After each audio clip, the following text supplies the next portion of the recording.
It's the Hoffman Show. We're on the Team 980, always live as well on the free Odyssey app and streaming live on YouTube at the Team 980, where Anthony Haney is having himself a dance party. And I got to say, Ant, we're gonna have new Beyonce coming up in 9 days. Yes, sir. Cowboy Carter coming out. Pretty pumped about that. Yeah, everybody is. You're gonna have a whole bunch of people who don't listen to country music yeehawing all over the place, Including me. Yeah, I mean, times two. The two people in these boxes talking to each other right now. If you're watching, the two voices that you hear right now, if you're listening, will be yeehaw. You want to know what's crazy? The last time I listened to country music passionately was when Taylor Swift, who's now a pop star, was doing country music. Wow. Dang. I'm excited to see who she collaborates with, but we'll talk about that. We'll talk about that probably next week. It's our Friday today because we got the NCAA tournament coming up here on the Team 980, including at 6:30 tonight, the first four games that are tonight. Last two spots in the field of 64 will be decided. Kevin Brown is going to join us. The guy who calls the Orioles games, yes, he also does play-by-play for ESPN College Basketball. He's going to help us preview the tournament. And then later in the show, Denton Day is going to swing back through, and he's going to possibly make us look very dumb because he's going to give some analysis and also give us a college basketball / college sports quiz. So we'll do that with Denton later on in the show. But I actually just want to start with like what is a very simple question. And I feel like we've done this every year that we've done the show, Anthony. This time of year, and I think I filled in for Travis even like a 1 year around this time back in the day, and we did this topic not just last year, which would have been the first March that we had as a Hoffman Show, but I'm genuinely curious to get people's perspective on whether their interest in college basketball has waned. And we will obviously talk Commanders today coming up at 5 with Sam Fortier, but I think that we were talking about this in part setting up our little game with Denton, right? Denton's going to quiz us on who's in what conference. And while that's a fun little game, like there's actually some substance underneath, which is who plays where and who plays who and the rivalries. And so much of what makes college basketball great is just not what it used to be. Yes, there's still drama. Like March is still March, and if you know the players, and even if you don't, frankly, like the run that NC State went on here in DC last week is a cool thing. They're America's team, America's darling right now, and that's cool. And there'll be someone who becomes a star next week whose name will go down in March Madness lore. But I think there's just this reality that the college basketball product is not as good as it used to be. And even if you're someone who does still really like college basketball, there's no way that you think it's as good as it was in the early 2000s, the 90s, the 80s. And that's simply a talent issue. The best players don't play in college basketball anymore for any more than a year.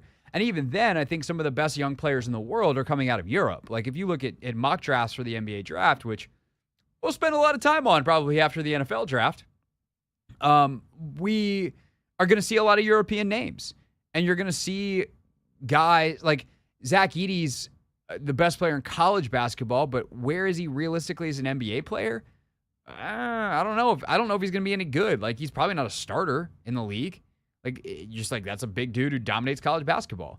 So I think that the combination of traditions that we held dear dying, the brazen like wrongness of the sport, if you will. Like I think more people are uncomfortable now because of all the conference realignment and stuff. And I guess the disgust with the money grab, where like we used to even be able to convince ourselves, even if somewhere deep down we knew that there was a lot of money and it was probably wrong, the players weren't getting paid, that you were like, I don't know, but they still do it for the love and it's amateur sports and flag wave, alma mater, woohoo.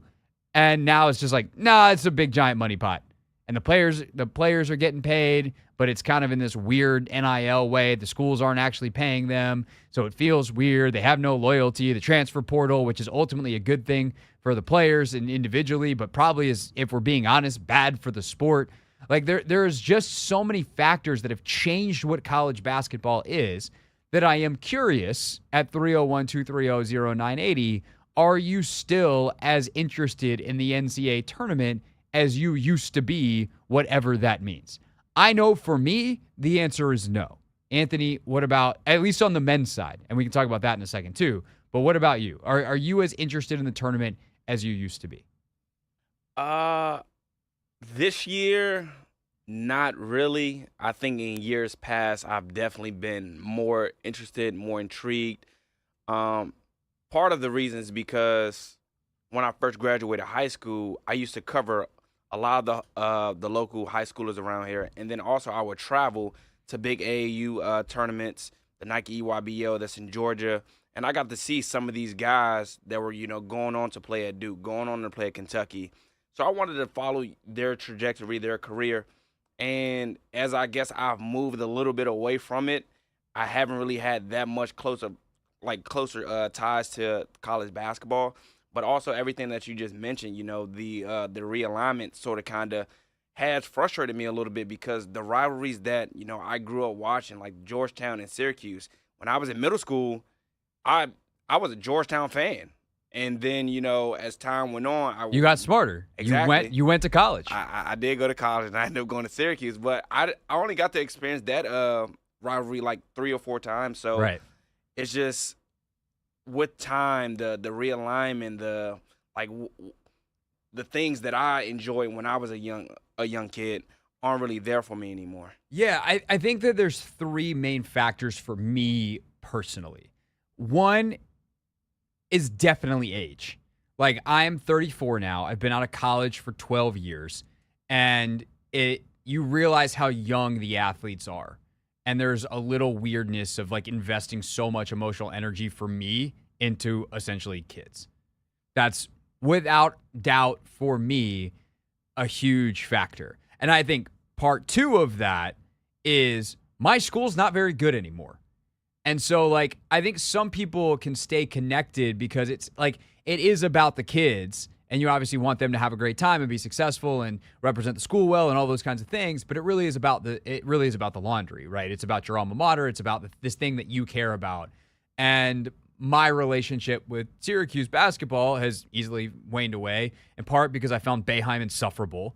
And the team wasn't very good. So there was like, what was there from, and they were terrible to watch. Like Syracuse, even when they were good, were this just bane of my existence offensive team. Like they were not, it wasn't fun to watch.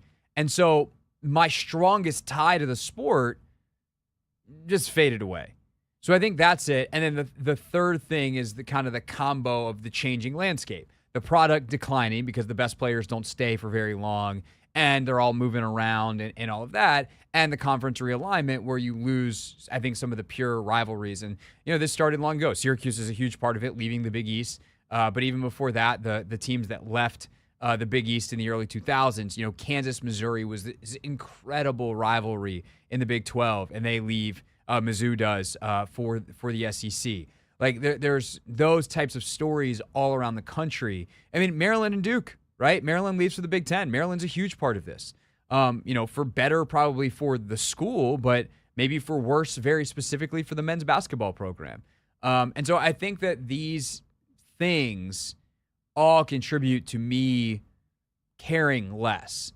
I will say the women's side, as that game and that product has gotten better and continued to develop thanks to the fact that there's finally investment in it, and the sport is maturing. I mean, women's college basketball is, like 20, 25 years old at this point, 35 years old. If you want to like modern versions, Pat Summitt, Gino in the early 90s, like what they started to build, Rebecca Lobo and some of those early Tennessee teams, Lobo at UConn with Gino and some of the early Tennessee teams, like starts to resemble what this modern product is in the same way that like college basketball was men's college basketball in like the 50s. And so now you're seeing the investment and thus the skill level getting so much higher as there's more opportunity. And I think that product is on the ascent. And obviously you have the star power because the WNBA's age limit rule is nuts. You have to be like 21, almost 22 years old to be in the league. And so you get the star power on the women's side that you don't get on the men's. And so I think that's part of like why those two trajectories are different. Even though women's college basketball is going to fight all the same realignment issues, et cetera. But I guess when you don't have the history built in with the rivalries, it doesn't feel like something is being ripped away because the sport has far less history because of the underinvestment and the fact that they weren't even an NCAA sport until the 80s. Nevertheless, one that, people took seriously and put the money in that they do now, which, by the way, they're making money on it now. And we see the star power of these athletes. So I think it's pretty interesting. I can honestly say, like, my men's college basketball NCAA tournament interest is not zero. I will watch some of the next couple of days, but I'm very, very curious to know, because I think you and I are on the same page, but I don't want to assume that we represent everybody. So 301-230-0980. How interested are you compared to however interested you used to be, whatever that means, about the NCAA men's tournament? 301-230-0980. We'll take your calls next.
It is the Hoffman Show on the Team 980, always live as well on the free Odyssey app. We will preview the entire men's bracket in 12 minutes or less with Kevin Brown, ESPN play-by-play for college basketball, fresh off the American Conference tournament. Of course, that is the same Kevin Brown. Some of you may know from watching Orioles broadcasts on Masson. Kevin's been a friend of mine for a long time. We went to school together back in the day. So Kevin was nice enough to lend his expertise, and we're gonna dial him up here in a few minutes and get a full bracket breakdown. Also want to ask him, we'll get through the bracket and then be like, hey, by the way, who should the Wizards draft? So we'll do all that with Kevin coming up in just a few minutes. But the question I have for you now on the phones at 301-230-0980 is, are you as interested in the men's college tournament as you used to be? And we did in having this discussion, talk about the rising interest in the women's tournament, which I am pretty fascinated to see if it gets bigger numbers this year than the men's tournament. Obviously we'll see as the tournament goes. It's going to depend on who wins. If Iowa makes a run with the star power of Caitlin Clark, then that's going to matter. I will also recommend to anybody who remotely cares about sports journalism, Caitlin Clark, women's basketball in general, sports in general. Wright Thompson's ESPN feature story on Caitlin Clark is one of the best pieces I've read all year. God, I wish I literally did anything as well as Wright Thompson writes features. But yeah, so that's also, I guess, a part of this discussion. 301-230-0980 is the phone number to get in on any part of it. Let's go to Ben. Ben, thanks for calling. You are on the Hoffman Show. How you doing, man? First time listener, man. Hey, I appreciate that. I with the men's game, I go all the way back to '79. I was a big time Maryland Terps fan. Albert King, Buck Williams, that whole crew. And I was real heavy on the men's game. And then right around the time Gary left Maryland, Turgeon came in. And then overall, the men's game, it went from, watching the championship when North Carolina and Georgetown played and Michael Brown threw the ball away.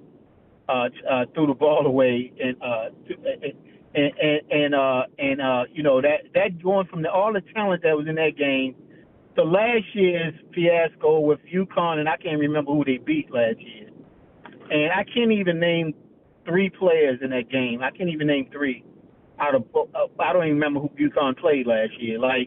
And then in comes a young white lady from the Midwest, and the Iowa Hawkeyes beat South Carolina. And then 2 days later, Angel Reese taunts Caitlin Clark, and I've been hooked ever since. And I've watched more women's games this year than I've watched the men's. As a matter of fact, I'm looking more forward to watching the women's tournament than I am the men's. I think, Ben, that you are I don't know if it's the majority, and that's kind of why I wanted to do this segment. I appreciate the call, and thanks for finding the show, man. Really appreciate that. I think that's kind of my question, because I feel like the buzz that is around these tournaments is the women's tournament has more buzz. But I also understand the circles that I run in. I worked for the Washington Spirit. I'm literally sitting here right now. You can see this on YouTube if you're watching. I'm wearing the hottest shirt out right now, the Together Everyone Watches Women's Sports shirt. It's just clearly that the number of people interested is growing. But I think sometimes we can get caught up in the growth and not look at the reality of the numbers are still lopsided. And again, I'm not even going into the reasons of why that is, because that involves a lot of history and a lot of stuff that is not real easily digestible on a sports talk radio show. But I think the pure, if you're a basketball fan, I would say this even too, Anthony. Look at the scores of these games. We talk about the quality. Iowa puts up 100 on the regular. And look, there's going to be, I will tell you right now, for those of you that watched Iowa LSU last year and haven't watched a lot of women's basketball outside of Iowa, you're going to see some ugly, terrible, god-awful games in the 50s, just like you will on the men's side. It ain't score proof. But generally speaking, like the shot making and the scoring and the pace of play is faster on the women's side. And part of that is the rules. The men's college game, the rules are awful. Like it's still a 35-second shot clock. On the women's side, it's a 30-second shot clock, so the pace is more reminiscent of the NBA game. And I think that's what we want to see, though. We want For to sure. see offense. Offense is going to sell tickets. Defense is going to win championships. I've grown up on that saying, but we're there to see offense. Put the ball in the basket. For sure. All right, let's go to Chris. Chris, thanks for calling. You are on the Hoffman Show. Hey, what's going on? What's up, Chris? I've been turned off by the men's basketball game in college for a while. I know we wanted to make it fair and the NIL money, but I think it's not good for the game because I don't know who's playing who. Yeah. They don't get to grow together. There's no continuity in the game, and it's bad basketball. 100%.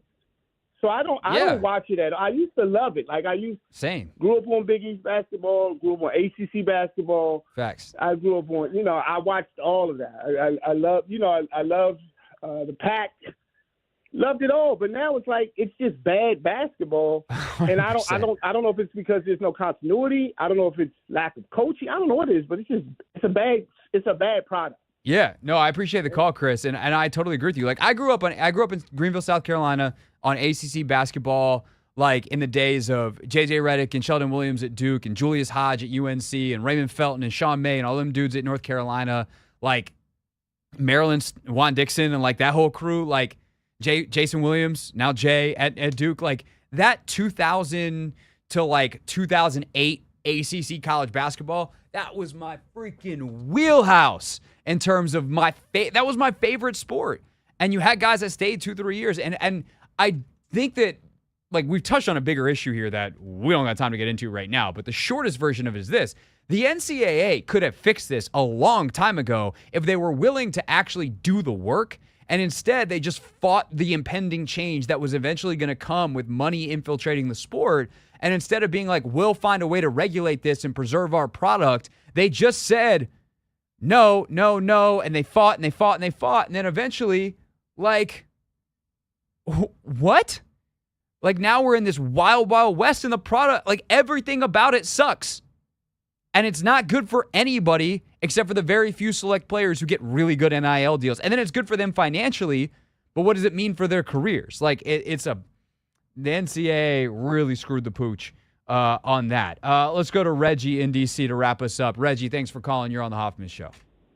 Hey, Craig, man, love this show, man. First-time caller. Appreciate that.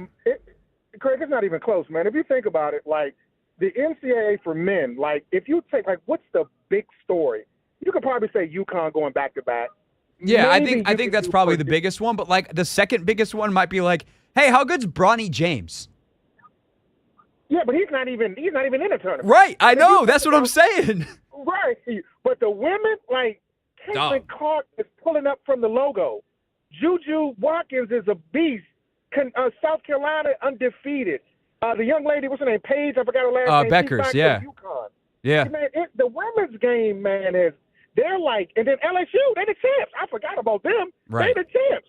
So it's the women's game, and I think, I go back again, kind of like you. There's no UNLV with Larry Johnson. They was dominant. Like, Sure. There's no Duke that you hate Leitner. Like, there's no Georgetown. There's like the men's game, all of the great players, they either go to the G League or they're overseas, and they don't even play college basketball at all. So Right. I don't even know who is the best college player. I guess the guy from Purdue, the 7-foot guy, but again, Maybe. he wouldn't make me turn on the screen. Right. Like, you're going to watch March Madness because of bets. And, Yeah. just the Well, the love I'll of say, the Reggie, real quick, bracket I'm sorry to and all cut of you that. off. We're real short on time, but to your point, Okay. I think the last thing, I'll let you respond to this real quick, and then, he just hung up. But, like, to Reggie's point, and I think the last time people were really interested in men's college basketball was Zion, which happened to be the year that Ja also came on the scene. That's the last time college basketball had, like, on the men's side, had real star power. Yeah, I was you're right. 100%. I was like, I think I you're can't right. miss a Duke game that year because you wanted to see what Zion would do. You didn't think blowing out a shoe was an option, but it turned out to be. And, like, that's the thing. Stars drive narrative. Narrative drives interest. You want heroes, you want villains. And that's, by the way, why Iowa LSU hooked so many people last year. Because whether you thought Caitlin Clark was the hero or Angel Reese was the hero or Kim Mulkey's the villain, Kim Mulkey's definitely the villain. You had your heroes and your villains, you had the storylines, and you have the characters of the story, the narrative. And in the men's game, it's like, there's a tall guy from Purdue who lost to a 16 seed last year. Okay. That said, there's going to be plenty of drama. It is March. We'll have it all right here on the Team 980. We're off the next couple of days so you can hear the games. And we will also, I guess I should probably mention this, we got plenty of the women's games as well over the next couple of weeks. So really, really great calls there. Let's go ahead and preview the men's tournament, though, next. My guy Kevin Brown joins us here on the Hoffman Show.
The Hoffman Show on the Team 980, always live as well on the free Odyssey app, streaming on YouTube, of course, at the Team 980. And joining us now, sometimes we have great friends of the show, and sometimes we just get to welcome on our great friends. And I've been lucky enough to know Kevin Brown, who you know from being on the Orioles broadcast and also play-by-play for ESPN. Kevin and I have known each other for far longer than we'd wish because it means that we're old now, but going back to college. And we're going to lean into Kevin's college basketball.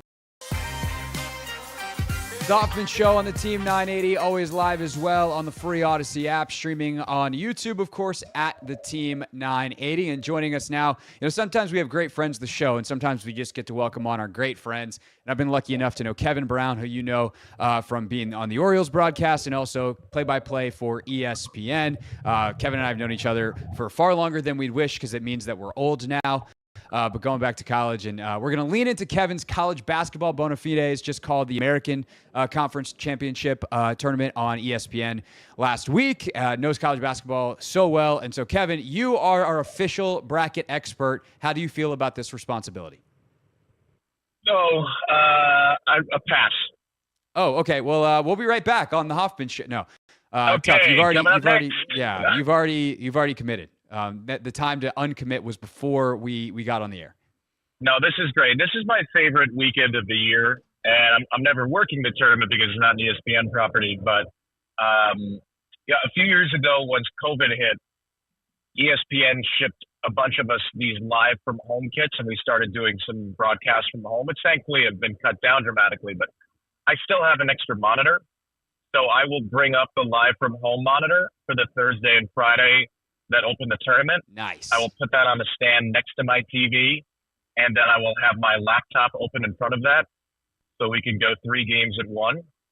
And this is the first year I'm doing it as a father, and I just want to apologize in advance to my 5-month-old daughter, who probably will have to sit through a lot more McNeese Gonzaga than she's prepared for at her age. I think she'll be a great learning experience for the youngster. This is Right. basketball. This is March. This is how we do it. All right, so here's how we're going to do this for the audience. Kevin has agreed to this format despite what he said 30 seconds ago. We are going to try to get through the entire bracket in 12 minutes or less. So we're going to go region by region, who we like, what upsets, etc. So, Kevin, we're on the clock. Here we go. Let's start in the East region. UConn is the number 1 seed. Iowa State, the 2 seed. Who do you like coming out of this region? For your employer, ESPN, and their bracket challenge. UConn is the most picked national champion. You obviously know them very well. So what do you make of this East regional? I think if you're going to try to win a bracket pool, it may not be the smartest thing to go with UConn because everybody's going to pick UConn, and yet I can't pick against UConn. I know that I'm contradicting myself. They're just the best team. They're the most complete team. They're the most balanced team. What I look for in the tournament is the teams that can win on off nights. And UConn doesn't really do anything poorly. You have to squint very hard to find a weakness. And their 2 Big East losses this year, they didn't shoot well from 3 and their opponent did. Okay, I mean, that happens, right? College basketball, randomness happens. Randomness happens from 3. But UConn is not reliant from 3. They have great guards, which you need to win the tournament. They have great bigs. Usually the tournament champion has at least one elite big, one elite shot blocker. They have Donovan Clingan, who's a monster. They have a great coach. They have experience.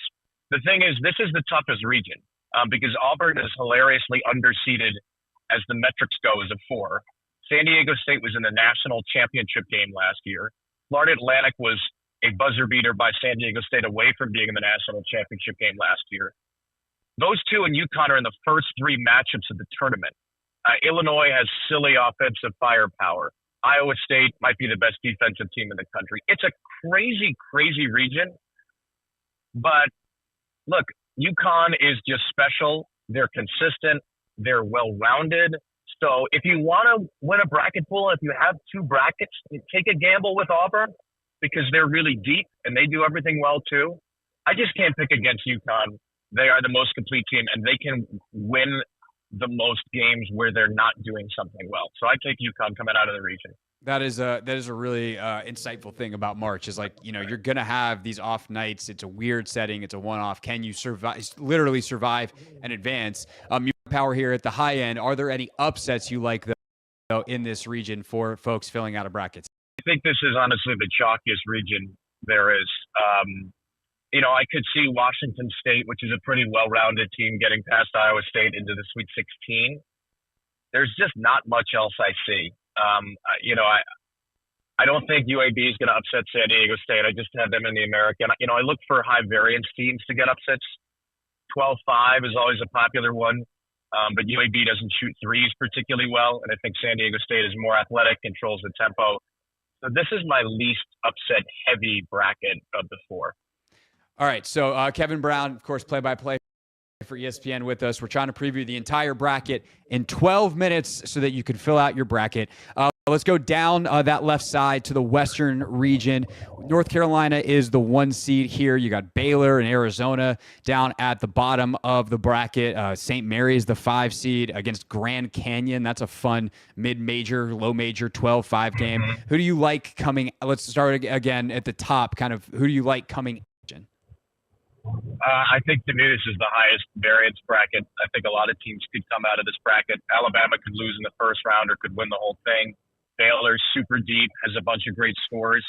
The most complete team in the region is Arizona.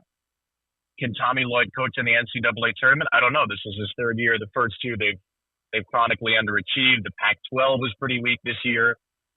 North Carolina is the 1 seed, and so it will be boring for me to pick 2 1 seeds in a row. But these are going to be the 2 1 seeds I pick, UConn and North Carolina, because North Carolina has the best guard in the country in R.J. Davis. Great guards win in March. They had an elite year defensively. They have experience. They have Harrison Ingram, who's a tremendous all-around player from Stanford. They have Armando Bacot, who is maybe the best rebounder in the country. And I think they're pretty well battle-tested. They played a great non-conference straight to schedule. They were in the championship game 2 years ago. So at the risk of sounding boring to start, I'm taking the 2 1 seeds on the left side. I'm taking UNC. This would not surprise me as a weird region, though, where weird stuff happens. Like, I think Dayton and Nevada in the 7-10 game are 2 teams that could go far. And I like Grand Canyon to beat St. Mary's. Grand Canyon's been in the tournament a couple of years now under Bryce Drew. St. Mary's has had a terrific year. They play a very slow tempo. I could see Grand Canyon getting the tempo in their favor. I think Grand Canyon is a real threat. I think Charleston's a threat to beat Alabama, but I wouldn't pick it. I would pick Grand Canyon in the 12-5.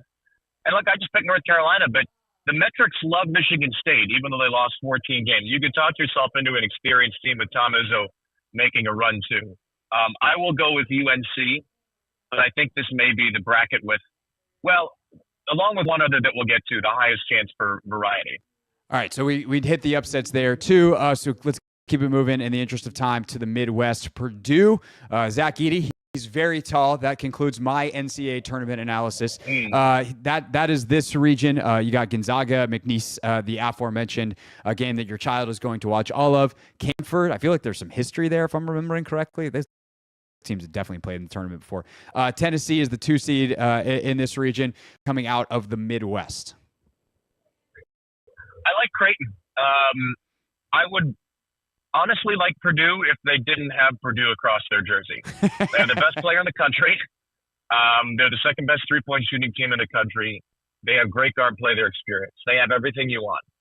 And it would not surprise me if Purdue pulls a 2019 Virginia and goes from losing to a 16 seed to being motivated and winning the whole thing. I just am not there. I can't do it. I can't do it until Purdue shows me they can make the Final Four. I love Matt Painter. He's a tremendous coach. It's a great program. I've been burned by the Big Ten enough. I think we all have.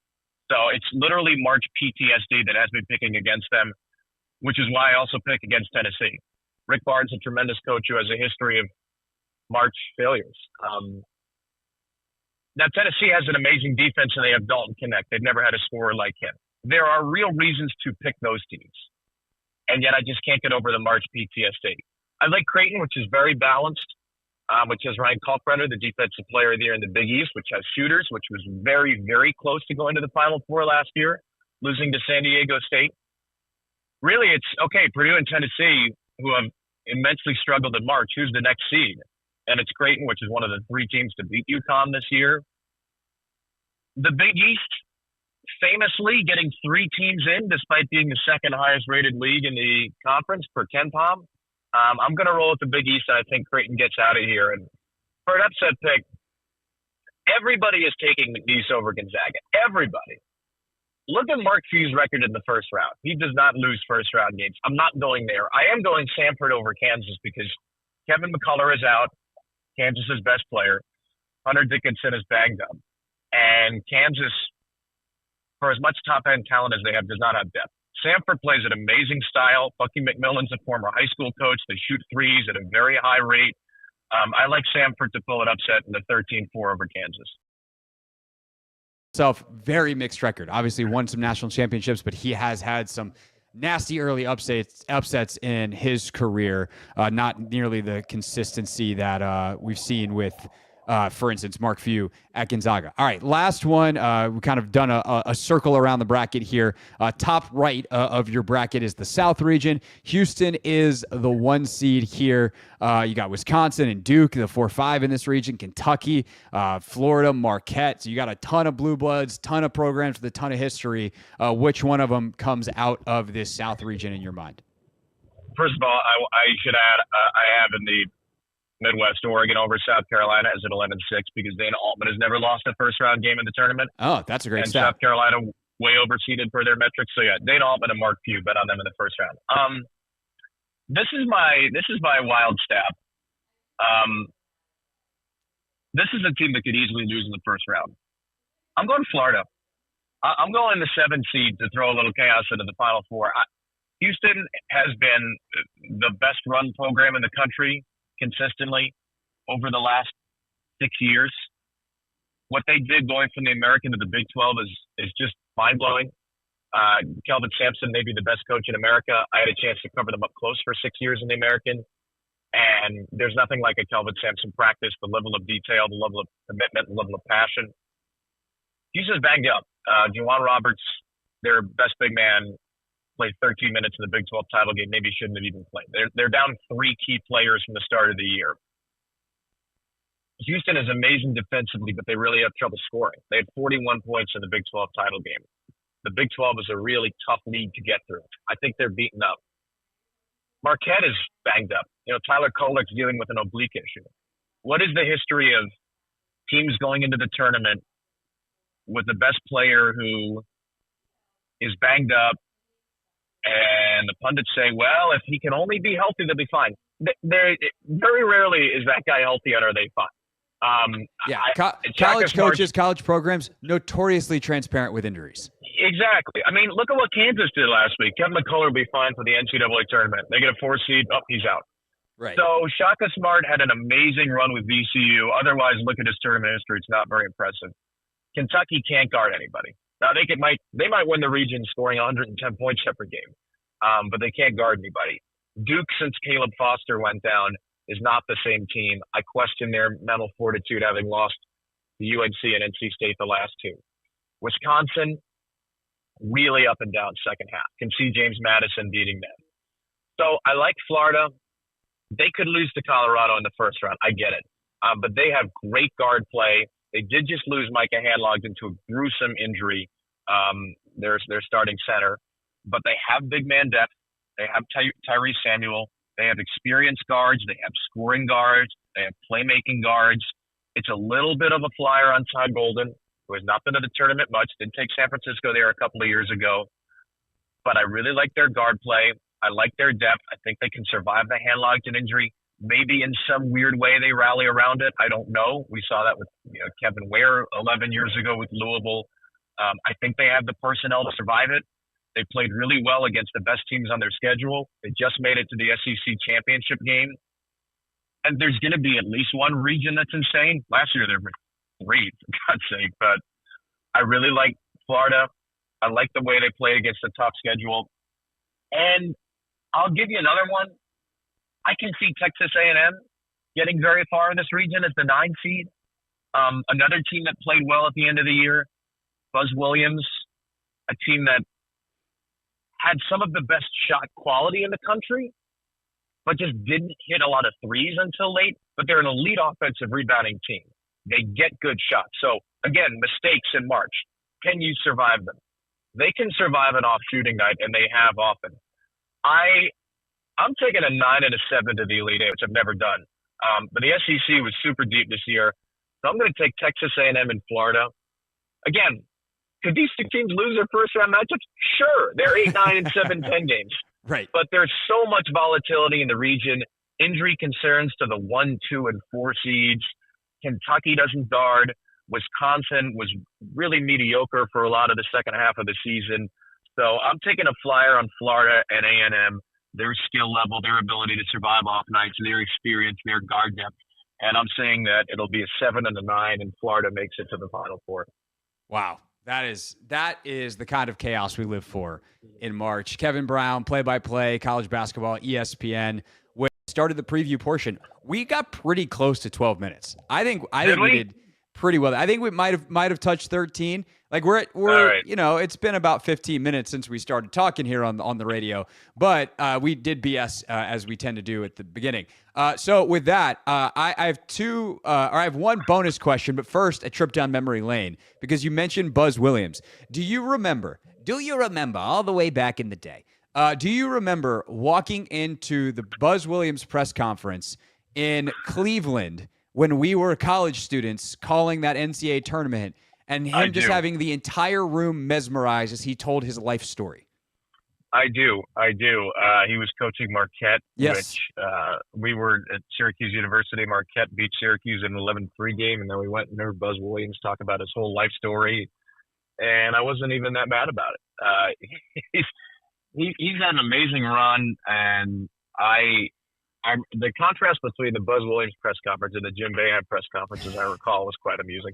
Well, those are two of my favorite pressers ever because you sometimes just walk into a room and there's an energy and you feel like something, like a moment is happening. And I remember walking into that press conference a little bit late and being like, oh, something is happening right now. The entire room is enraptured as Buzz Williams is talking about like riding in the back of a pickup truck somewhere in nowhere, Texas, and, coming up from dirt. And you're just like, whoa, okay, cool. Right. We're just learning about Buzz Williams. $45 a day probably to coach. And, he might have been paying $45, not making $45. Like right, who knows? right. Who knows with Buzz? But I also remember that was the year, it was the next year that was my favorite Boeheim press conference ever when we were in Pittsburgh. And I guess you would have graduated at that point. But that is the infamous, there was a tight game. The opposing coach said, I thought we were the better team. Boeheim was confronted with that quote and says, that's why they make scoreboards, which is still my all-time favorite. It might be the only Jim Boeheim quote I actually like. But that is an all-time, all-sport quote. That's why they make scoreboards. It's classic. I did miss that one. That was post-graduation. Yeah, that was the 2012 tournament. Anyway, apropos of none of that, my final bonus question for you is player adjacent. Obviously, we have a ton of Wizards fans who listen to the show. And Kevin, I don't know if you've heard as you've been calling all the college stuff and preparing for the Orioles season, but the Wizards aren't very good this year. In fact, they're really bad, and they're probably going to have a pretty high lottery pick. In fact, mathematically, they're definitely going to have a high pick, and they're going to have a really good chance to win this thing. Who are some of the best NBA prospects to watch in this draft that if you're a Wizards fan, you might keep an eye on a certain team because that guy might be playing at Capital One Arena next year? That's a good question, Nick, because there are a lot of players that are overseas right now. Right. I'll give a couple for you. I really like Jacoby Walter of Baylor, who's a freshman and a tremendous three-level scorer. Reed Shepherd of Kentucky, who does not look the part, who's a real baby-faced kid, but he's shooting like 52% from three. He's an incredible ball handler. He'll be a lottery pick, and I think if he's a lottery pick, it's not a super top-end draft, but he is a very reliable lead guard, defender. He'll be an amazing shooter in the bigs. And I saw Colorado early in the year. I think Cody Williams for Colorado has a real chance. His brother plays for Oklahoma City, Jalen Williams. He's another incredible athlete. Really good passer, good decision maker for somebody who stands about 6'8", 6'9". So Colorado's a 10 seed that I could see making a run. They're incredibly talented. And Cody Williams is a guy who Colorado makes it to the Sweet 16 Elite Eight. I would not be shocked if there's some like top 3 hype for Cody Williams. And then Connecticut's got a couple of guys too. Yeah, Connecticut's going to rule this tournament, as I think, and Donovan Clingan is a 7-2 monster. So Alex Caravan for UConn as well. But yeah, those are the league guys. Kentucky's got a couple more, but Shepherd is the one who stands out for me. Rob Dillingham too. But the best guys I saw in person this year, Jacoby Walter probably for Baylor. And I did not get to see Cody Williams. He was banged up. I just got to talk to Tad Boyle about him. I've seen him on film a lot. But Walter, I think, maybe is not quite a top 3, top 5 pick, but an amazing scorer. And I could see him with a good tournament run. And look, Baylor's in a region where they can make the Final Four. I could see him maybe vaulting into that top 5-6 pick if the Wizards end up dropping a little bit. Yeah, Stephon Castle from UConn, another one that I think a lot of people have their eyes on.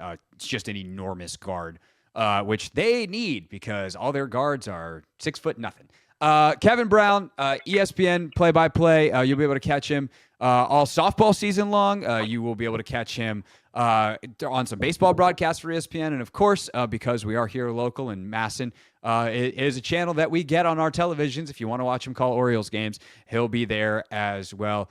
Kevin, always appreciate your time, sir. Thank you very much. Your time has expired here. We did it. We did the fastest tournament preview that's ever existed on radio. Beautiful. We didn't have a shot clock violation. Thank you, Craig. Thanks, buddy. See ya. Hey, this is DA, and you're listening to The Hoffman Show on the Team 980 and the Odyssey app.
It's the Hoffman Show. We're on the Team 980, always live as well on the free Odyssey app. We are streaming live on YouTube at the Team 980, and it is time for a very special edition of Not My Beat.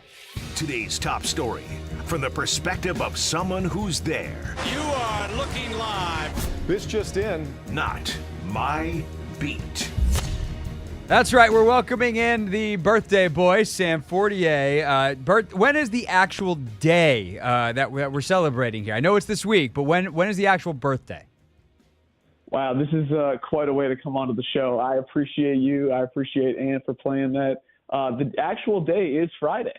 Okay, there you go. So I'm very sad that I will be out of town and unable to celebrate with you guys, but we will send you the best wishes from South Carolina, where we'll be, and we'll certainly, the wife and I, who Sam does actually know my wife, we will celebrate you properly when we return. That is a promise. I appreciate that. We'll definitely have to get it together. Excellent. So I want to do two kind of big things topic-wise for you today. One is your birthday. No, I'm just kidding. One is talking about draft charts, because you have actually studied these, and they've become a big deal, not only with the Sam Howell trade, but what would it actually look like if the Vikings wanted to offer a war chest? Like, how do the picks match up? So I want to go into that, and then I want to get to the article that you wrote that just came out for the Post. Sam wrote a great article, Inside Adam Peters' team building strategy and roster building strategy. So we'll get to that in a second. But let's start with the draft charts. Like, when do these draft charts start, and how have they evolved over the years that these teams are still using versions of them to make these deals? So I appreciate you having me on to talk about maybe the nerdiest thing that I do, and that's a competitive list. That is a hell of a list.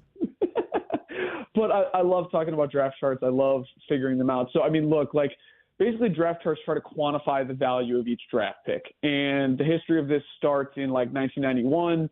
There's a petroleum engineer named Mike McCoy in the Dallas Cowboys facility. It's right when Jerry Jones buys the team, hires Jimmy Johnson, and they're like, hey, how do we, as new guys, start getting, basically getting an edge on these guys who have been in the league forever? So they start by basically creating the Jimmy Johnson draft pick value chart, which has a ton of problems that we can get into if you really want. But basically, McCoy looks back at all the trades that have happened over the last 5 years or something like that, and he starts to, he's a math guy, right? He's a petroleum engineer. He starts to figure out, okay, if I set the first value at 3,000 and here's a linear regression, blah, blah, blah. And so basically over the last 33 years, a bunch of people have tried to improve upon that model. And basically what they've found is the Jimmy Johnson model, which is misnamed, misunderstood. It basically has captured the overconfidence of those executives in the 80s that they were going to pick the best player out of all the players. And basically what they've figured out, the newer charts, is that the value declines more slowly than Jimmy Johnson would tell you. Basically, you don't know as much as you think you do. You are not as able or as skilled as you think you are to pick the right player every time. And so what the new draft charts tell us is basically you're not as smart as you think you are. It's better to have more picks, but it's better to have more higher picks, and they all come up with different values. Now, I know I'm rambling here, but if the Vikings were to trade up with Washington, it's not a thing, or someone else, or New England, it wouldn't be a thing where you could look at the chart and say, okay, well, this equals 100, this equals 100, this is the trade, because when you're going up, particularly for a quarterback, teams are going to charge you premiums. It's never equal. So you're going to have to pay, probably if it was 100, it'd be 110, 120, depending on how competitive the trades for those picks are. Now that I've talked for about 2 minutes, do you want to jump back in and ask me a question? Yeah, no, that sounds good. But you laid a fantastic foundation for me to then ask you a couple of different questions off of, including a giant strategy question. But let's flesh out the charts a little bit more. So just to give people a more clear eye on this, what was, and we just can pick one example, right, from chart to chart. What did Jimmy Johnson get wrong that these more recent charts have tried to get right? And I think the mid rounds are a good example of this. And I would say that I don't mean to dump on Jimmy Johnson totally, because I think at the time it did what it needed to do, right? It created a currency for a thing that people just did not have, language to express. It was like, hey, if I'm trying to get a player from you, or if I'm trying to go up, it just was a cheat sheet basically for an executive to say, how do I not look silly if I'm trying to trade back and this team is offering me X and this team is offering me Y. What it got wrong basically is the confidence that those old time GMs would have about like, I looked at this guy, I saw him practice. His girlfriend is good looking. This guy's going to be a good player. Like, it basically was like, hey, you shouldn't be as confident as you think you should be. And so the value of a first round, the first pick in the first round is really high, but the pick in the middle of the third round is not that much lower. It's lower for sure by quite a substantial amount, but just not as low as the Jimmy Johnson chart said it was. So that gets to kind of this philosophical question, and we're going to talk about this more here on the show in the the back half of the hour in our Never Read the Comments section. But people will then take some of that same logic and be like, well, then you shouldn't take a quarterback at 2 because the best quarterbacks wind up being like the 11th pick with Mahomes, or they have their examples of plenty of guys who have been successful later in the draft. They've gone to good situations. They were good players. Scouts missed on them for whatever reason. And my counter argument to that is not that like you're wrong, because obviously the facts are the facts, but that there's not actually a better place to be. Like that and we talked about this last time you were on. If you think that you're right at 2 at quarterback and you think one of these guys is awesome, you don't mess around with the trade. You just take them. So how do we balance those? Like, as you talk to executives around the league and scouts who are hoping to be the lead executive one day, how do they balance that reality that the charts prove out over time that more swings is better with, hey, man, if you got that number 2 pick in Drake May or Jaden Daniels or whoever is sitting on the board and you really like them, like, you should just take that player? Yeah, so I think that this is a really complicated discussion in which there's a lot of nuance and gray area, and like the people who are paid a lot of money to make these decisions and have all of the information, like, get it wrong very regularly. Or, in the case of San Francisco, when they go up to get Trey Lance, like, just things don't work out for a variety of reasons. Sometimes the player, sometimes the system, sometimes the coaching. Like, this is just sometimes it's the market. Like, sometimes it's an incredibly complicated, nuanced discussion. And I think I have talked about this with a guy named Logan Paulson, who you might know. I've heard of him. He's very tall. Right. And so yeah.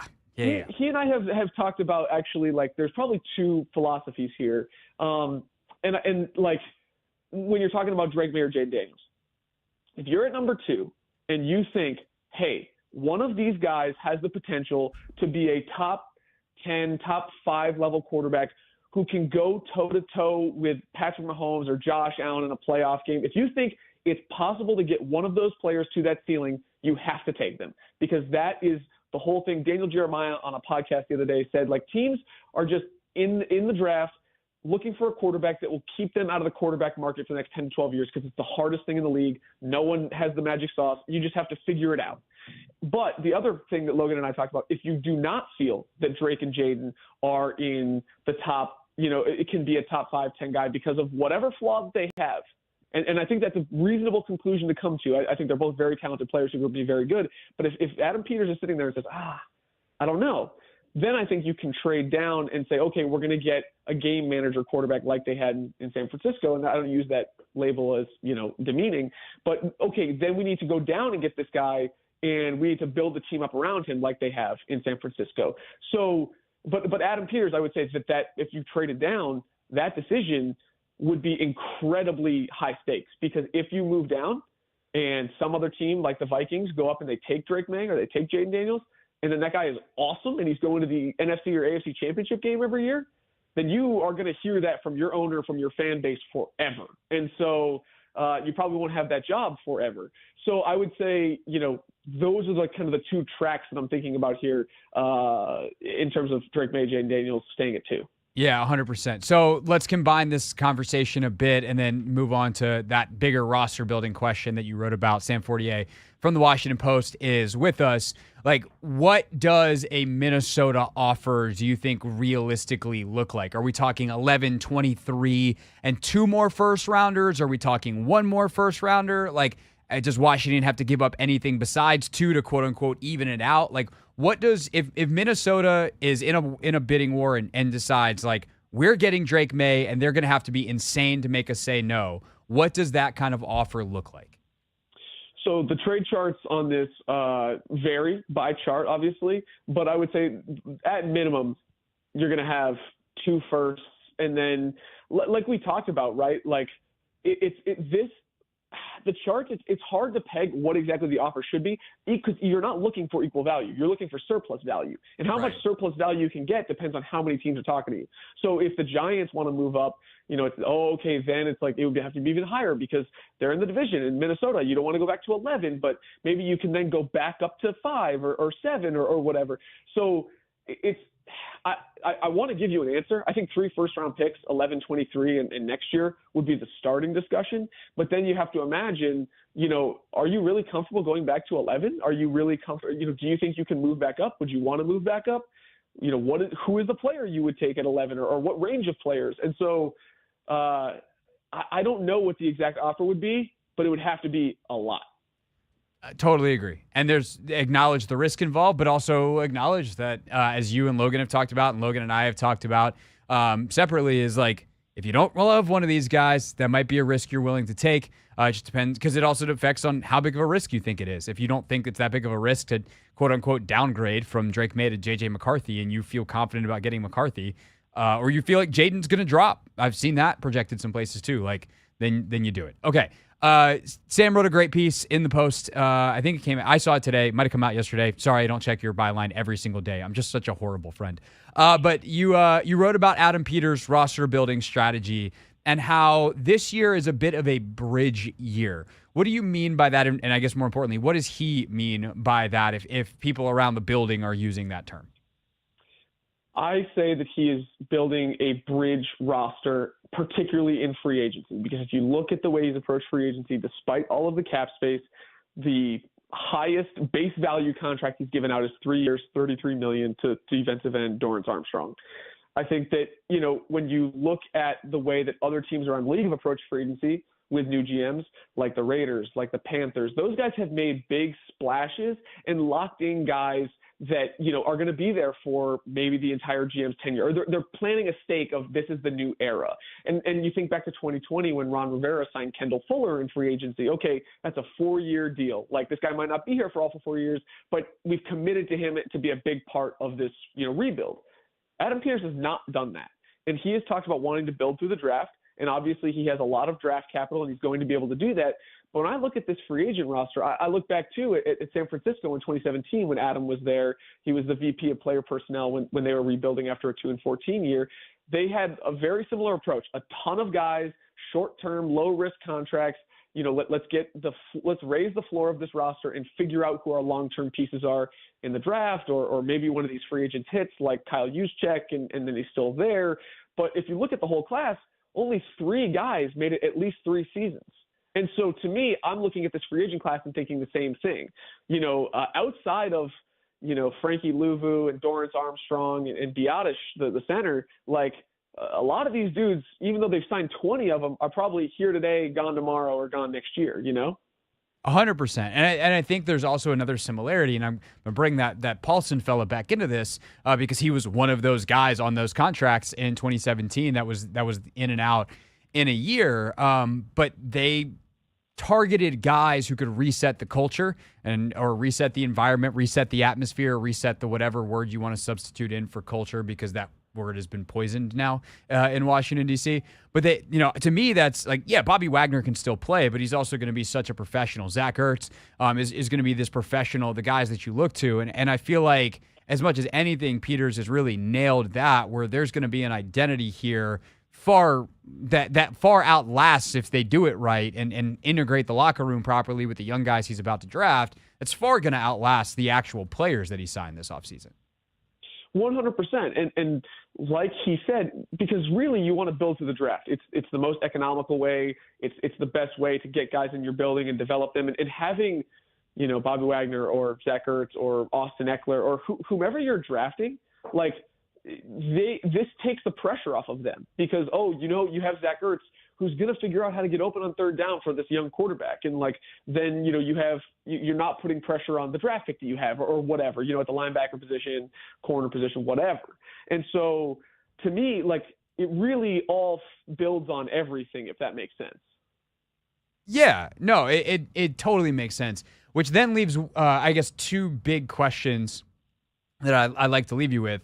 Which one is, then why is there seemingly still a hole at left tackle? It's the one position that they kind of didn't do this at. Like Corn Lucas, I guess, could be that answer, and maybe he is being brought in to start. But it does feel like that's the one position where they still have to come out of the draft, outside of quarterback, obviously, with that. And we'll get to quarterback in a second. But what do you make of that kind of key cornerstone position not seeming to be a priority of, like, we got to use some of this cap space to get one of these dudes in here? Let me clarify right off the top and say Cornelius Lucas is not being brought in to start. This is a position right now he's the top guy on the depth chart because they don't have anybody else. Sure, but this is a strong tackle class. This is a strong, like you are going to, even at the end of the first round, have starting caliber options, I think. And so, yeah, I mean, it is a glaring need. Yes, they will have to do it. Do they package their 2-2s and move up late in the first to get the guy that they want? I think that's possible. But what I'm saying here is I think that they will have options, and you're not going to go into week one of this season with Cornelius Lucas starting at left tackle, even though I feel like I've been a little harsh on Cornelius, who I think is a very good swing tackle and can step in at any moment, just not a guy you would want to be a starter for 17 games. Yeah, but if he starts the first month while a young guy's learning, like that's fine. And that leads to the same kind of thing at quarterback. I think a lot of people have questions about Mariota. It's the one signing that I think a lot of people are like, wait, him? And they point to Brissett or Tyrod Taylor and some of the other options that were out there. Obviously, the Sam trade plays into this. But what do you make of the Mariota signing and why you think he was either targeted or why they were unable? Like, how much do we know at this point about how aggressively they pursued other options? We do know that they talked to other people, including Sam Darnold. But, I mean, they landed on Marcus Mariota, and obviously they have Brian Johnson, the former offensive coordinator in Philly with Mariota last year. I mean, that I would imagine that Brian Johnson was a big part of that because everybody knows that Mariota left Atlanta in 2022 after they benched him for Desmond Ridder and did not play the role that you would want out of a veteran mentor quarterback. He went to Philly last year. He said all the right things in public. It's very hard to know what he was like in the meeting room with Jalen Hurts, especially when things were going wrong. But obviously Brian Johnson felt comfortable enough with him and his behavior there to bring him in. And so I would say that is, maybe the first big bet we're seeing from Brian Johnson and Adam Peters. Yeah, and it's so funny to me that the response is often, and I would say fans and media are both guilty of this. We try to be as responsible as we can, but that guy's so smart when he does the thing that we think he should do, and then it's like, what an idiot, instantly the second he does something else. So it's like, oh, look, Bobby Wagner, Adam Peters is a genius. Marcus Mariota, that guy's an idiot. And like, it is pure confirmation bias on a scale of whether someone is smart or not. And that is the world that we live in, Sam Fortier. Yeah, I mean, I would say like the NFL, like people say it's a week-to-week league, right? But like, and I think that I used to think, that's a cliche that coaches use or players use to like dodge meaningful questions. And, and sometimes I still think that's true. But like, look at Sam Howell. Like in week 10 last year, we all thought like this guy is a franchise quarterback. But, over the larger body of work and over the, situation, once you zoom out and see, okay, like these are the things that were happening, you start to realize, okay, maybe he's not that guy, or maybe they don't believe he's that guy, or there are these big red flags, including the sacks or whatever. So, I mean, like, yes, it is always confirmation bias all the time, and the best we can do is like try to be aware of it and safeguard against it. 100%, because we're responsible journalists, damn it. Sam Fortier, WashingtonPost.com/sports. You can read the piece on Peters, and if you want all the nerdiness that you can possibly imagine on draft charts, check out his Twitter feed at Sam4TR. Again, happy early birthday. Have a great weekend celebrating, and appreciate your time here on the radio, my friend. Thanks, guys. Always appreciate coming on with you. That is Sam Fortier with us here on The Hoffman Show. When we get back, we do dive into those YouTube comments. Never read the comments is next.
It's the Hoffman Show. We're on the Team 980. We are always live as well on the free Odyssey app and streaming live on YouTube at the Team 980. 5:30 on a Wednesday, even though it's our Friday. It's time for Never Read the Comments. We'll get to that in just a moment. Top of the hour, NCAA tournament starts tomorrow for the men. And Anthony and I definitely know all the conferences of the teams that are in it. What a silly statement. Perhaps we should test it. Denton Day swings by to give us a quiz that might be the end of our careers coming up at 6 p.m. Speaking of the end of our careers, Anthony, hit the button. We tried to warn them. They didn't listen. Yeah! Every week, the Hoffman Show goes into the belly of the beast. We read those comments, baby. Never read the comments. All right, you know how this works by now. You watch parts of the show that you miss on demand on YouTube at the Team 980 or at Craig Hoffman. You leave YouTube comments, and then we respond to them here live on the radio, or perhaps some of you are watching this later on YouTube, which is a thing I always feel very funny saying out loud, that you may not be experiencing this as we are, but that is the world that we live in. And Anthony, our first comment, a fun one to get us started, an amuse-bouche, if you will. Gregory Green, 6465, really loved that last week you proved you still had the chops, that you still could read those comments, baby. And that was literally what he left in the comments. He goes, read, exclamation point, those, exclamation points, comments, baby, exclamation point, hashtag HTTC. Thank you, Greg. Yes, I still have it. I'm getting a little old, though, so it's wearing off a little bit. But for the time being, I still do It's have wearing you down? Yes. It takes a lot out of you. Good thing we have the imaging. You used to have to do that every week. I know. But the older and older you get, you start to lose some of those things. Bro, you don't got to tell me twice. At Jay Berzer gets us started in earnest, talking about a lot of conversation, as will tend to be the case, about the quarterback position here in D.C. Draft adjacent, Marcus Mariota adjacent. Can't believe that's a thing now. Sam Howell adjacent. But Jay Berzer said, and some of these, by the way, more comments than we've ever had at the Team 980's YouTube page. Definitely growing. Appreciate everyone subscribing there and watching the show live every day. What amazes me is how incompetent most NFL teams are at developing a quarterback, the most important position on the field. The general attitude seems to be get a lottery pick, hope you get lucky, and hope the team doesn't screw them up. For a while, I felt that a lot of guys just don't get a chance to develop, while others get put on the field way too soon and just don't develop. Best for Sam? Sure. Best for the team? Unsure about that. And I'm going to be totally honest with Jay Berzer, Anthony, with you, with the audience at large. I don't know either. Now, I do think my best guess at this time is that Adam Peters did the right thing for the Washington Commanders. That the flaws and the concerns that scouts, guys who do this for a living, whose hit rate is not the highest, obviously. They're not perfect. The draft doesn't go in order from best player to worst player every year, far from it. But they hit higher than anybody else. These are the best people to do this on the planet.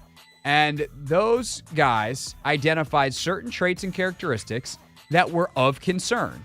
And many of those exact things ultimately are the reason Sam Howell could not overcome the issues that were presented last year. Now, should he have needed to overcome his offensive coordinator?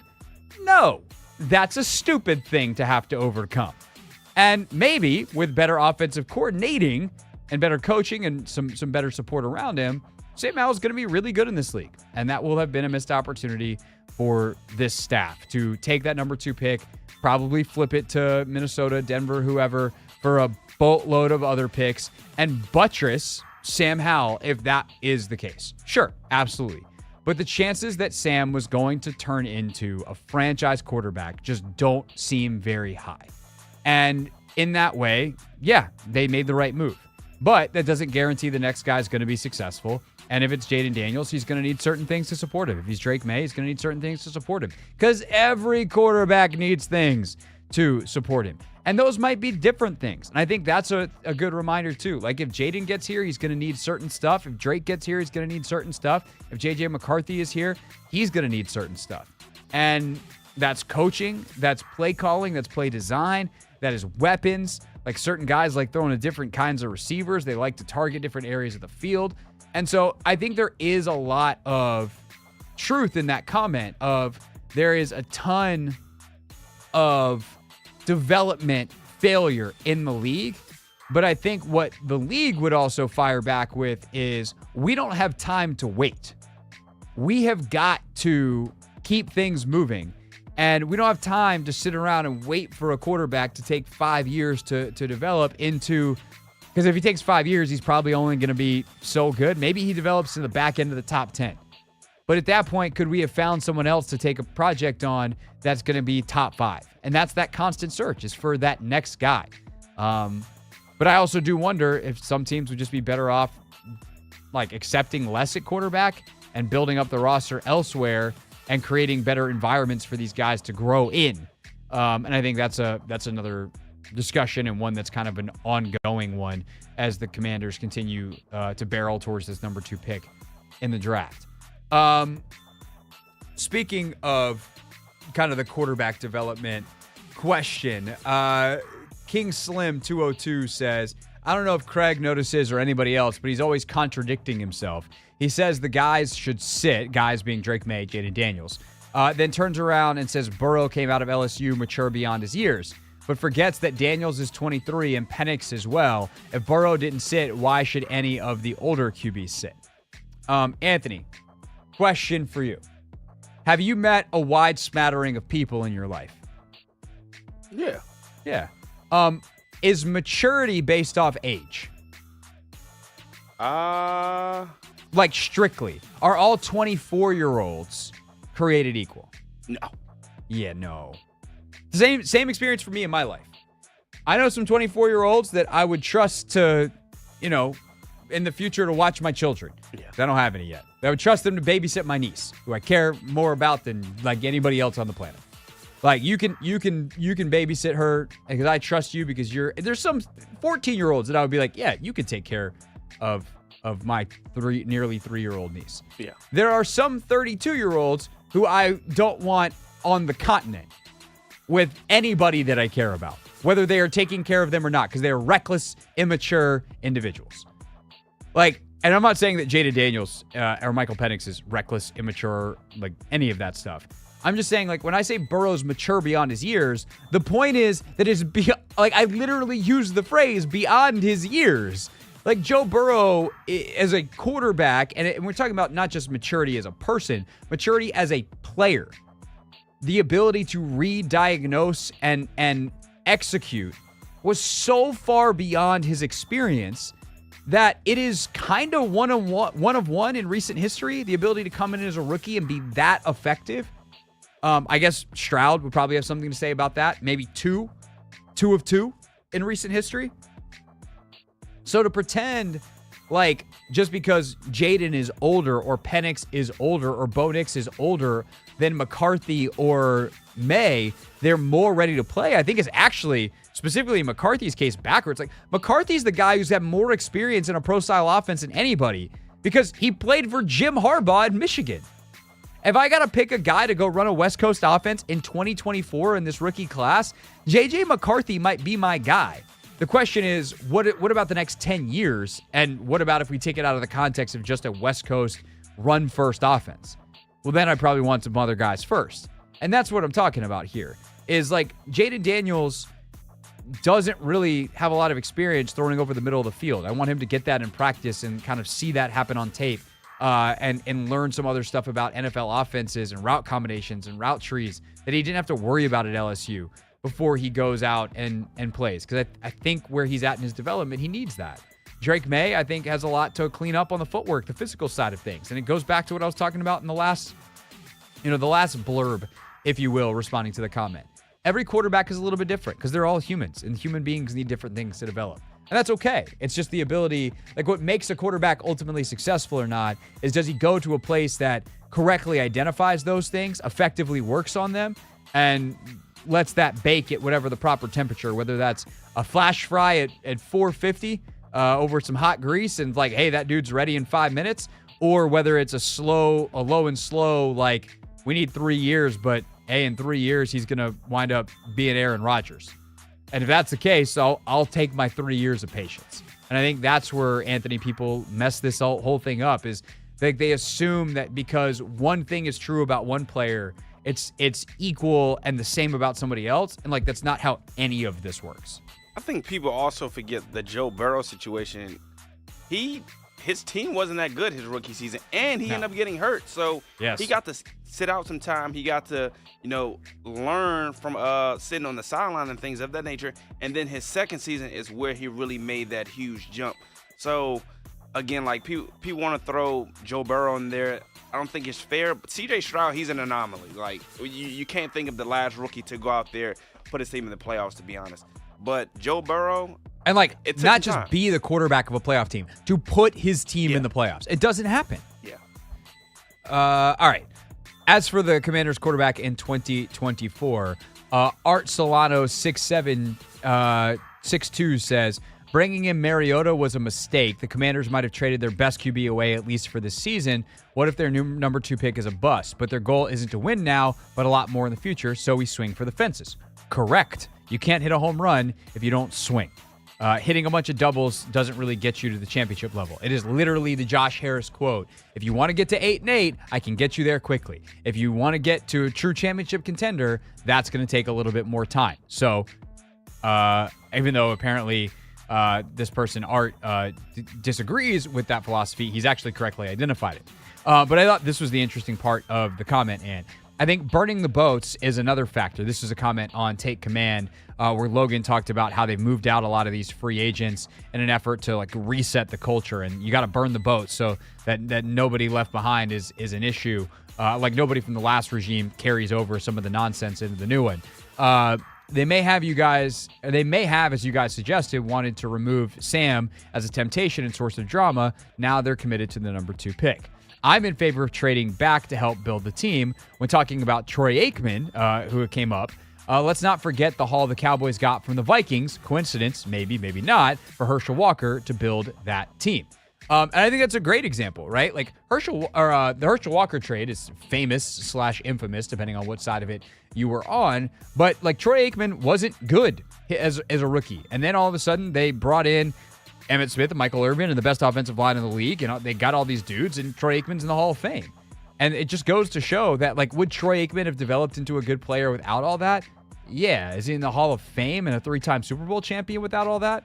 No. And it shows the value of having a great roster. It's a different era of the NFL, but I think, like, it just shows the temptation of, can somehow you do both? Like, if you think J.J. McCarthy is just as good as the rest of them and you can somehow get to 5 with trade back, trade up, whatever, get to 4 with Arizona, trade back, trade up, and get some extra picks, can you get your Emmitt Smith? Can you get your Michael Irvin? And in the modern NFL, maybe that's a left tackle and a tight end or whatever. But I think that's the kind of thing that we're talking about here. Because, like, what if, and here's, I don't know, we need to get 48 back on the phone with the trade charts. But, like, could you trade to get 11, 23, and next year's first from Minnesota, as well as some other stuff? And then could you trade that next year's first to get back up with the other stuff? Like, what's the price difference? Can you wind up with 4, 11, and 23 in this draft? Like, that'd be nuts. I don't know if it's possible, but, like, that's the kind of creative thinking I'm here for in this draft. That's some wishful thinking. That is what it feels wishful. Yeah. It feels like if you're Arizona, you're like, no, you're going to give us 11. But, hey, if you walk out of this draft with 4, 23, and a first next year from Minnesota who's going to be starting a rookie quarterback, fine with me, especially if you get up to 4. Let's see. What else we got? Never read the comments here on the Hoffman Show. Going through a bunch of the topics from the week and your thoughts on them as has been left on the intranet.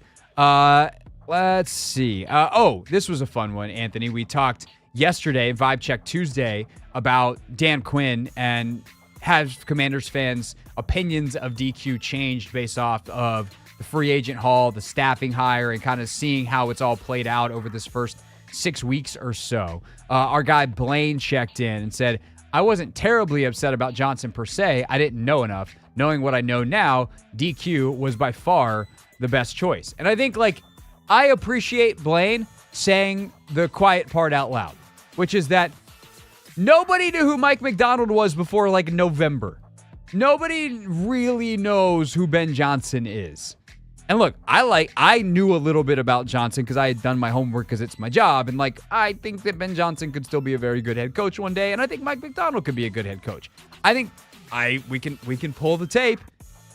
I said I like pretty much all of their options. If they hired any of those two guys, Raheem Morris, Dan Quinn, I was good with pretty much all of them. I think it was a good cycle for on the coaching side. But I think that's what's so funny. And then I don't want to be demeaning here. I think it's great. People care. It's passion. It's what makes sports fun.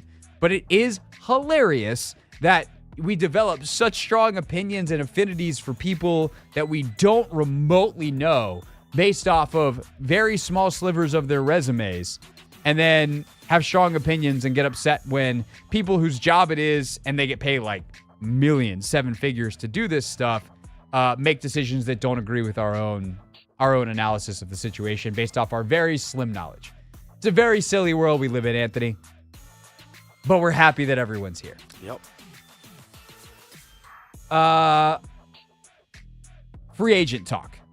That was... Oh, sorry, one more on... or two more on the DQ hiring. My comments got out of order here. Hate to see that happen. We have the Tasmanian Devil checked in, Anthony.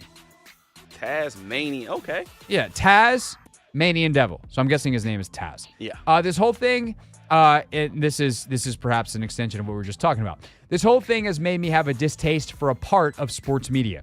Since the new ownership has taken over, there hasn't been any leaks. However, since Ben Johnson was the most popular coaching candidate, people assumed he was Washington's top candidate. So when they hired Dan Quinn, it was assumed that it was because they didn't get Ben Johnson. So it made the Commanders feel like this was a last resort hire when we don't know how Washington had their coaching candidates ranked. That being said, I was never down on the hire, even though I preferred an offensive coach. However, seeing Dan Quinn assemble a very talented coaching staff has given me even more optimism about the hire. The reason I wanted to highlight this comment, Ant, is because I think, I'm going to get on my high horse here for a quick second, step on my soapbox. What do you mean in this comment by a certain sect of sports media? Not that you're wrong, but I just think we need to have a reality check on who is sports media and who is not. Not say that everyone can't have a voice in the discussion, but John Keim is different than me. We used to be closer to the same because I used to be on the beat and do actual reporting, and I still talk to people and I try to operate with journalistic integrity. But John's job is to get information. And if you listen to John and Nikki Javala and Sam Fortier and Ben Standig and the people who cover this team every day, then you got that sense that Ben Johnson wasn't this lock, that they were certainly interested and that there's a reason why those dots were connecting, but they were going to go through the process. And as soon as they did a round of interviews, the tune started to change from those people of I don't know, Ben Johnson's the favorite. Dan Quinn really showed well. And so I think this is a reflection on all of us to check who we listen to. I try to be really careful about whose voices I amplify on the show for a reason. But I think what's happened, and here's the soapbox part of it, is social media gets confused with media way too often. If you want to talk about sports media, let's talk about those of us who, I'm sorry to be this blunt about it, but those of us that get paid for it. This is fun. This is a cool job, but this is my job. I get a paycheck for this. And so I take it seriously like a job. And there are consequences if I do a bad job. I don't, if Joe Schmo on Twitter, even if he takes it seriously, does a bad job, they don't take away his Twitter account. They don't take away Twitter accounts for anything these days. And so I think that we just have to, the term here that we're talking about is news judgment.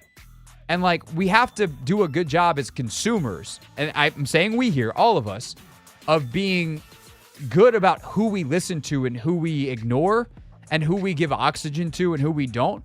Because social media was this great equalizer. Joe Schmo and John Kimes' tweets show up in your feed the same. It's on you and your brain to be like, I should listen to John and ignore Joe Schmo. And I think generally speaking, societally, we're really bad at knowing who to listen to. That's my soapbox. That's why I wanted to talk about this comment. I mean, I think you're absolutely right, to be honest. Yeah, I can't even add anything to it, to be honest. All right, good. That was enough stalling time for me to get down off of the soapbox. It's a high box. If you were at the Team 980 1067 The Fan event, you get that joke. Renji26 says, yep, I'm man enough to admit I was wrong in being angry and not excited about the DQ hiring. I had the realization I was wrong on the DQ presser. I just kept getting validated on his coach hires, and now the free agent pickups. I was wrong. The more days go by, the more I was wrong. This dude is definitely the right one to fix us. I just want to know, did Ben Johnson save us from ourselves, or did Adam Peters say, nope, this guy ain't it? I think they mutually came to that understanding. I think Johnson definitely pulled out. They were still going through the process, and they were going to Detroit to talk to Ben Johnson. I don't know that Ben Johnson would have been the hire had they done that. I think that there's still a really good chance that Dan Quinn would have gotten the job over Ben Johnson. And maybe that's part of the reason why Johnson pulled out. But apparently he didn't like the vibes from the Commanders. They weren't super psyched about his initial interview. And it wasn't the match meant to be. But again, like, I do think we need to acknowledge that there could be a time and a place in the future where Ben Johnson's a good NFL head coach. It's possible. He's really smart. And he's apparently got, when not dealing with other teams, good people skills. A lot of people like him. So I think it is something to remember, that this is probably not the final chapter of Ben Johnson's head coaching story. Last but not least, and our funny comment of the week, we were talking about, obviously, the next step at quarterback, and that whether or not Marcus Mariota should start the season, whether or not a rookie should start the season. And then Grassman Boca says, so now we will have a rookie QB who has never played as our QB? Yes. Do we want to tell him how rookies work? That is actually a funny comment. Like, I want the rookie who's played for us before. Wow.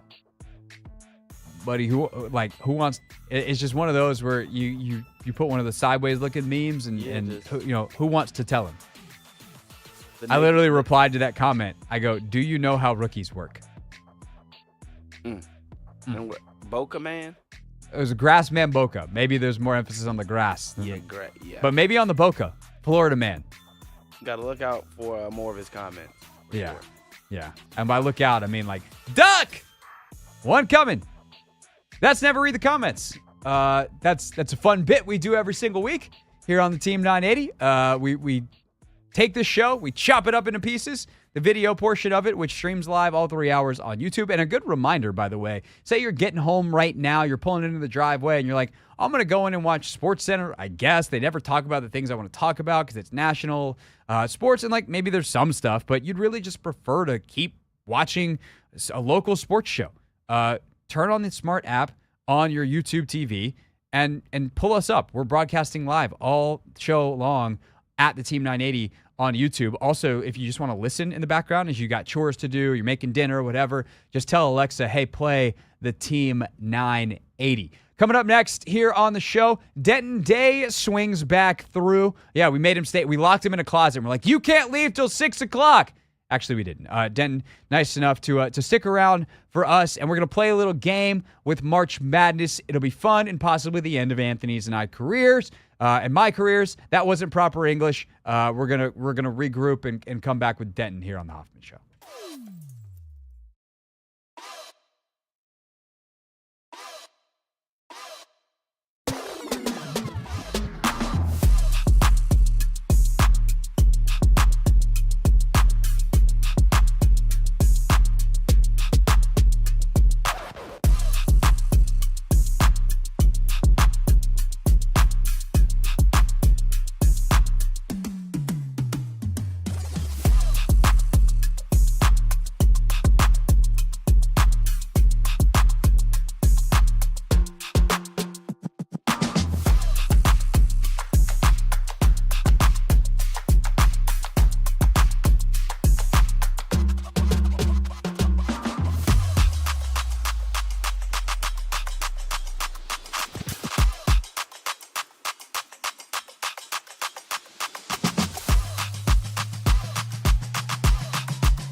The Hoffman Show. We're on the Team 980, always live as well on the free Odyssey app, and of course streaming live on YouTube. We've entered a very special space here. We've entered the quiz zone. Denton Day is with us, Anthony, and he is going to make us look very dumb for the next 10 minutes, and we're going to thoroughly enjoy it. I mean, I'm ready for it. There is a potential you guys could look smart. Exactly. It's No, there's slim. not. It's slim, but there is a potential. I'm your Quiz Bowl leader for the next 10 to 15 minutes here. It's March, obviously, fellas. NCAA Yes. tournament starts tomorrow. We will talk a little bit about brackets, but there are a lot of teams in here that I'm going to guess you guys either have never heard of or could not tell me what league they play in. No, but like this idea started because last week I was really wondering why Houston and Kansas were playing in the final week of the regular season, and I hadn't realized that Houston had been in the Big 12 for like 2 years already. Yeah. Conference So realignment that is just gives you and the audience an idea of where we're operating from. Yeah, conference realignment is crazy. I can't blame you, and it's going to change again with the ACC, with your ACC. Yeah, it's not my ACC; it's his ACC. My conference is the Big East, and it died a long time ago, as far as I'm concerned. Right. All right. So we'll go through a couple. I'll start you with some easy ones so we can build some confidence. Yeah. So basically, what we're going to do is Denton's going to go through the sections of the bracket. He will also be able to provide you with actual analysis. So you will get humor and analysis in this segment. The humor will come from the regular people on this show. That is me and Anthony. Yes. The analysis will come from Denton, who's very smart. All right. Can you tell me what conference NC State plays in? Yes, that I can do. In fact, I can. That's very easy because they actually won the conference tournament here in DC last week. That made the local news, if you will. That's an ACC team. It has been since I was a child. Yes, very good. See, one down. Looking smart already. Fade NC State. Everybody's going to be all over NC State. Fade NC State. I think they lose in round one. NC State is the advice from Yeah, Day. they're like America's team right now. It's almost become a little insufferable. What about Iowa State? Can you tell me what conference Iowa State plays in? I think I still can. Anthony, do you have confidence here? Is it Iowa State? Yeah, Iowa State, the Cyclones. Yeah, I can get this one. All right, go ahead. The Big 12. Yeah, they're a Big 12 There you go. team. There you go. They also happen to be a 2 seed. This is what happens when earlier in the show we had Kevin Brown on, and we went through some of the brackets. So, I actually know a little bit more. I feel like I almost know the bracket better than I do the conferences at this point. Which is probably true. I don't know what to do with any of the information, but I know where the teams are in the bracket. By the way, they smoked Houston in the Big 12 championship.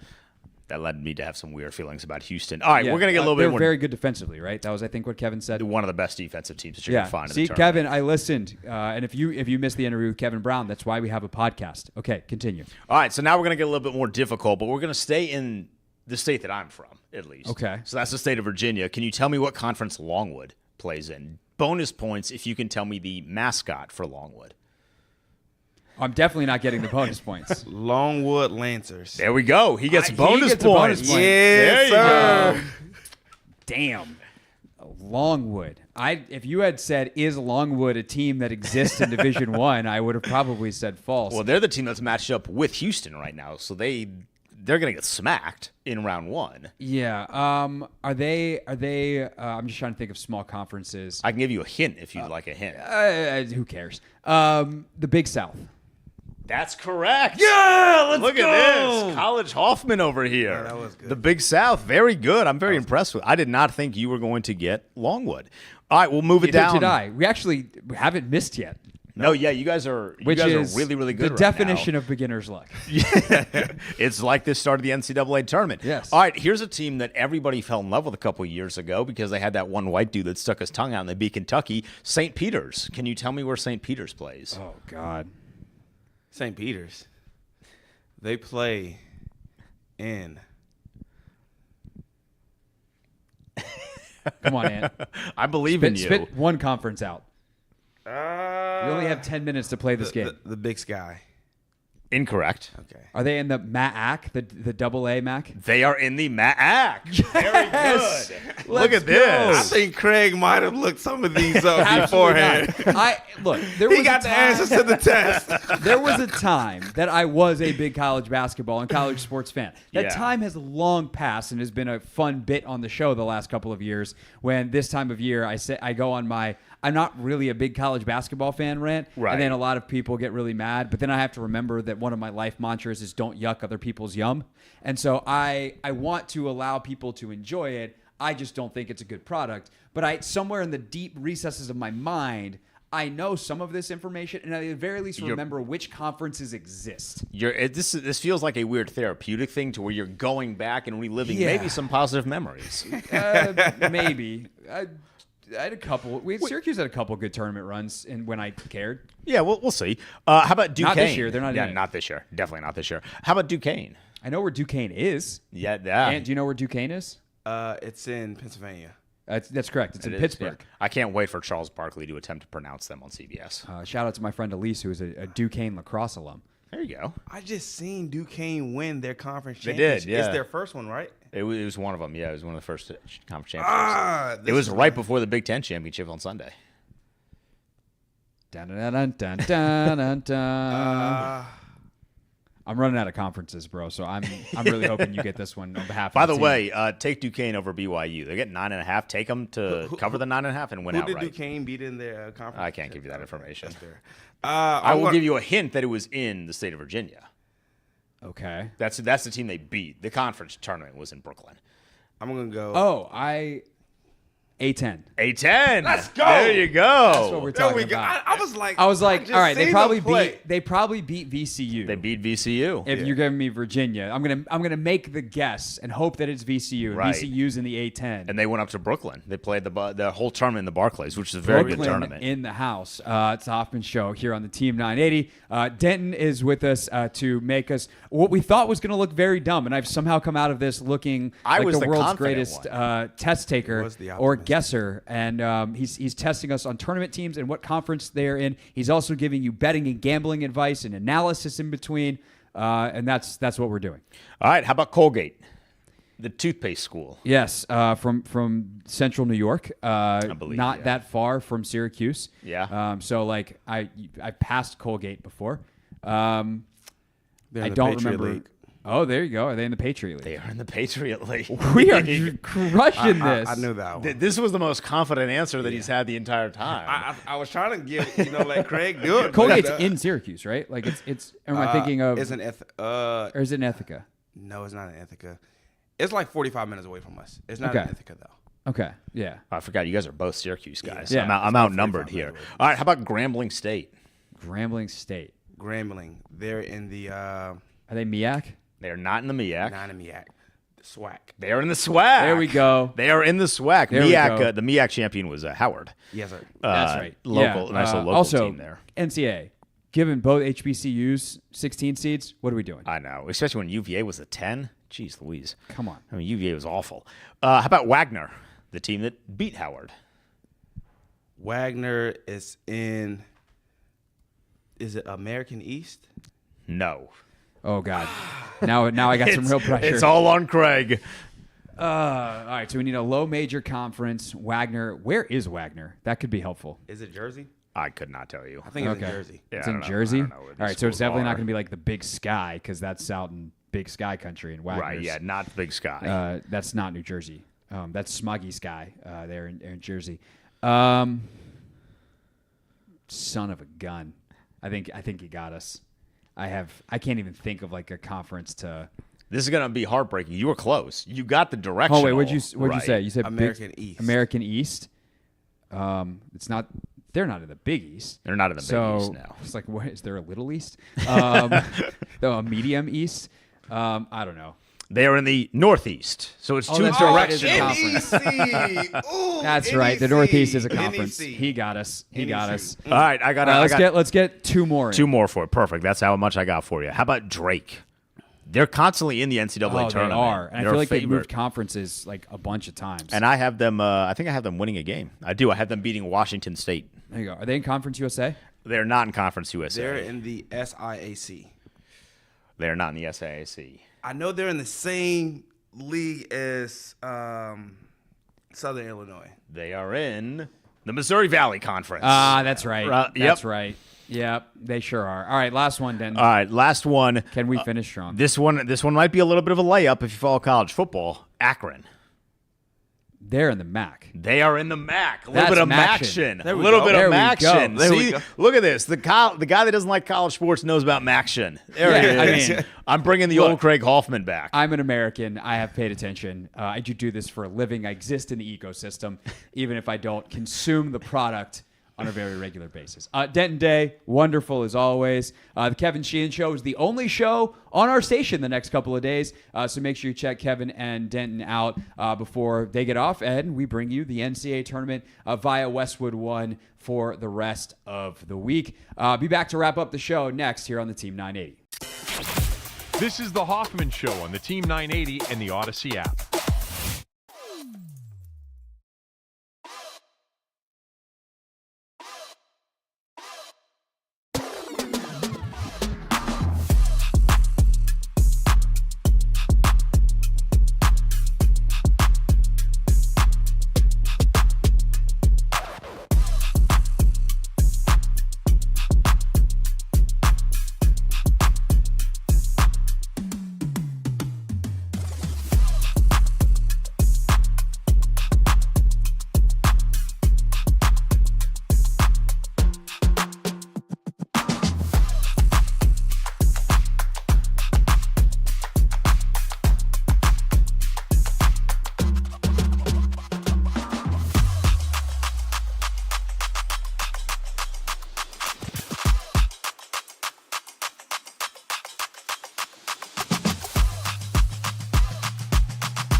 Oh, man, Ant.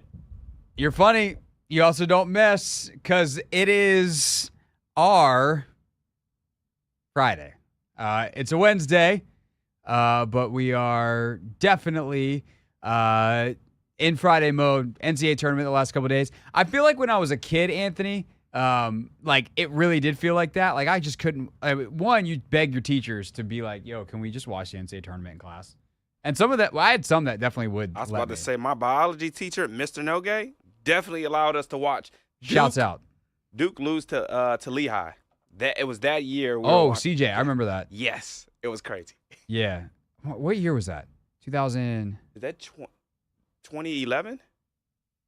Was I still in college? Got to be 2011. Yeah, I think so. I think you're right. Yeah. I remember that game for sure. Yeah, that was nuts. Yeah, I definitely remember like then just how fast can I get home from school? You know, probably blew off some classes in college to watch.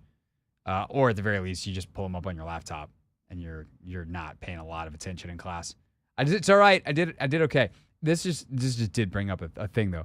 Anthony, do you ever have a recurring nightmare that you didn't make it out of school? Like you still have a class to pass? No, I don't even think about class anymore. Dog, about 2 to 3 times a year. Really? I have a recurring nightmare that I am not going to graduate. Is there a teacher in mind? No, Are you so a like new house what trapped? happened? See, what had happened was, I changed my minor in my final year, basically at Syracuse. Like I remember distinctly sitting in. It was a sociology was what I had signed up for because and actually sociology I feel like would interest me now. I didn't like any of the classes that I took in it. And it wasn't what I think I really wanted was psychology, and sociology was posited to me as more of like psychology of groups. And it's not really what sociology is. It's more like studies of groups and cities and things like that. But anyway, point is I was like I was sitting in a sociology of science and technology class. And I had a professor that was like, if you have a metal plate in your arm, you're a robot.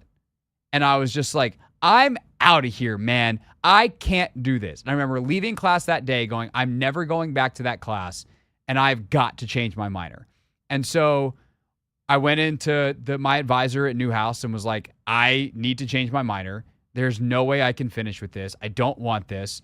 Like, what can I do? Like, let's look at my transcript and see what I've got, a bunch of stuff checked off, and let's go from there. And I wound up doing communication and rhetorical studies, which was great and very helpful. And obviously studying communication has been very beneficial for me.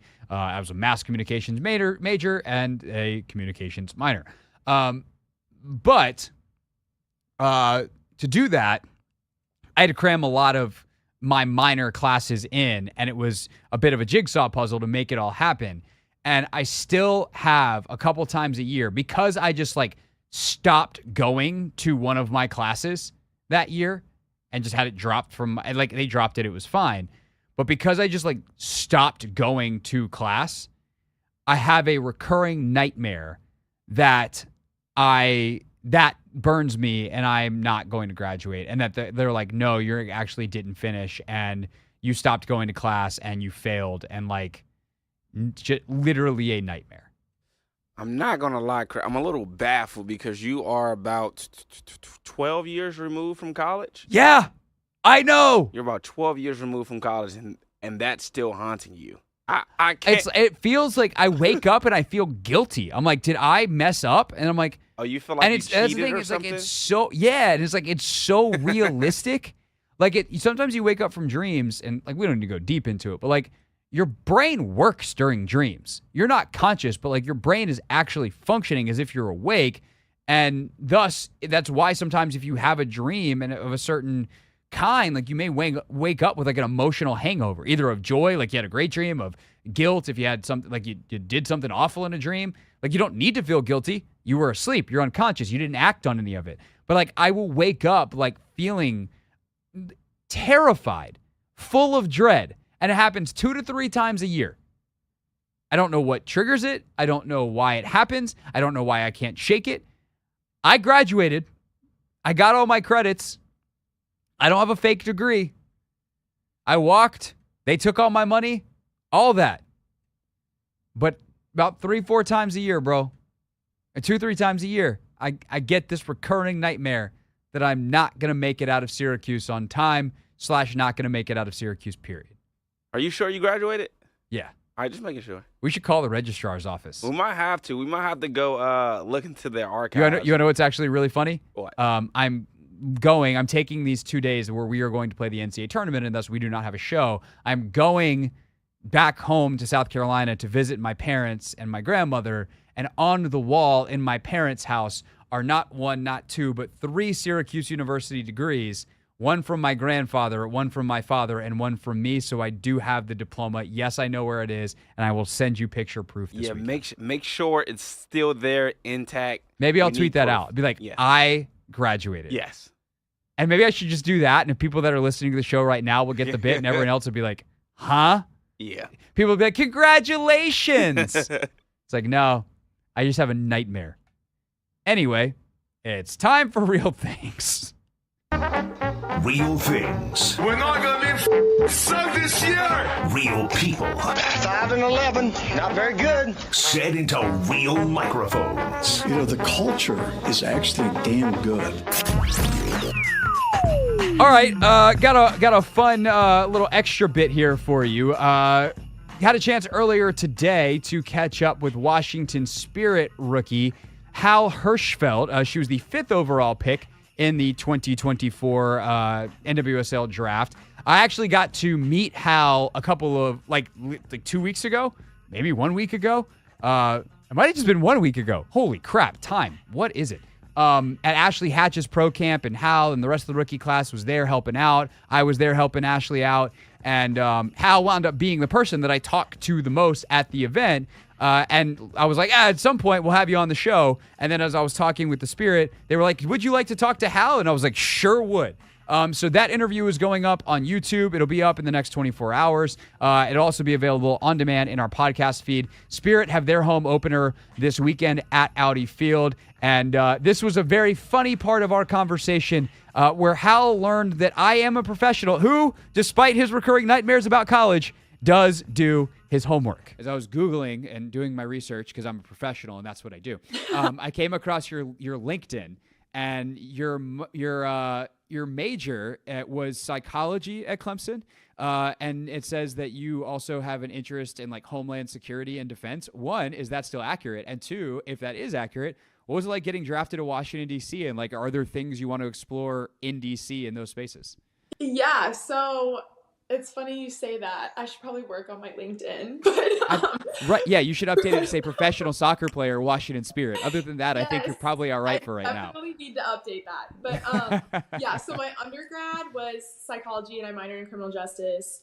I just got my master's this past fall, finished that up, and I got it in public administration, and I minored in emergency management. And my dream career, obviously other than being a professional soccer player, was to be an FBI agent, which was so cool because I heard that they've done tours of the facilities and stuff like that through the Washington Spirit. So that was obviously really sick, coincidence. But yeah, that's definitely something that I'll probably be asking somebody about at some point because I think that stuff is just so cool.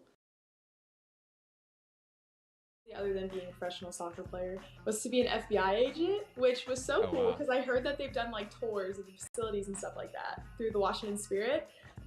So that was obviously really sick, coincidence. But yeah, that's definitely something that I'll probably be asking somebody about at some point because I think that stuff is just so cool. Definitely very cool. The full interview with Hal up on YouTube and in our podcast feed shortly. Thanks for listening. We'll see you on Monday. Enjoy the tournament, everyone.